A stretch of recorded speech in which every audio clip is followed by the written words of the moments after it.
చేశారు సార్. ఇప్పుడు ఏమొచ్చి టీడీపీకి వచ్చి మళ్ళీ అదే ఎంపీపీ టీడీపీకి వచ్చిన వెంటనే నా మీద వేటు మొదలు పెట్టారండి.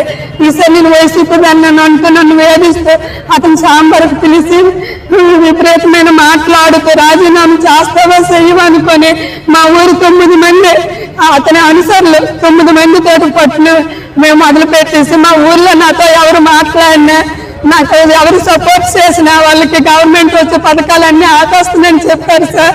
మాకు ఈ ఊర్లో ఒక దీనిలాగా మేము దించి కొట్టేశారు సార్. నిన్ను ఎవరు కాపాడుతారో చూస్తామనేసి మా మీదేమొచ్చి నిఘా పెట్టి నన్ను 9వ తేదీని దండోరు వేయించారండి ఎంక్వైరీ అనేసి. 10వ తేదీని వచ్చేసరికి ఆ ఎంక్వైరీ పిటిషన్ దారులు ఆ 9 మంది అతను అనుసరితో పోలీసులు పెట్టి మరి ఒక రూమ్ లో ఎంక్వైరీ జరిపించేసి నాకేమొచ్చి 11వ తేదీ అయ్యేసరికి 10వ తేదీని జరిపించి 11వ తేదీకి నాకేమొచ్చి సస్పెండ్ ఆర్డర్ ఇచ్చేసి విధుల నుండి తొలగించామని కొత్త ఆయన దగ్గర ఒక 5 లక్షలు తీసుకొని పోస్టింగ్ వేసేస్తున్నారు సార్. నాకు చాలా అన్యంగా ఊర్లో ఎవరే ఒక్కరు అడిగినా సరే వాళ్ళకి పెన్షన్ ఆపేస్తామని బెదిరించారండి. సర్పంచ్ కూడా ఇదంతా సర్పంచ్ తీర్మానం ఇచ్చారు సార్. సర్పంచ్ తీర్మానం ఇచ్చి జనాలు మేమైతే సంతకాలు అయితే పెట్టిస్తామని ఇదిగోండి ఇచ్చారు. ఎమ్మెల్యే గారి దగ్గరికి వెళ్ళాను సార్. ఎమ్మెల్యే మేడంకి మేడం ఇదిగోండి ఎంతమంది నాకు సపోర్ట్ చేసి సంతకాలు పెట్టారు, మీరే న్యాయం చేయండి మేడం అని అంటే ఆ పిటిషన్ దాన్ని తీసుకొని వస్తేనే నేను చేయగలను, లేకపోతే నేనేం చేయలేను అనేసి ఎంపీ మీదే పెట్టేస్తుంది సార్.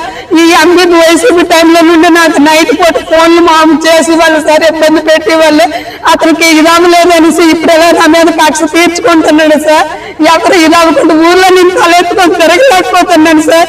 నాకు ఒక పోలియో చెల్లి ఉంది, ఒక అత్తయ్య ఉంది ముసలావిడ, మాకు తల్లిదండ్రులు ఎవరు లేరు, నేను మా ఆయన 2 పిల్లలు వాళ్ళు పెట్టుకొని ఉంటున్నాను సార్.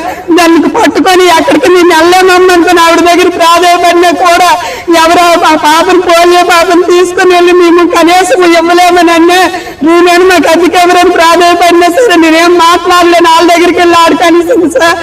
నాకు ఎవరు న్యాయం చేస్తారు సార్? నేను ఇప్పుడు పోలియో పిల్లలు పట్టుకొని ముసలి అత్తను పట్టుకుని 2 పిల్లలతో 10 సంవత్సరాలు నిన్ను చేసిన పోస్ట్ నీకు ఎవరు కాపాడుతాడో నేను తీసేస్తాను అంటున్నాడు సార్.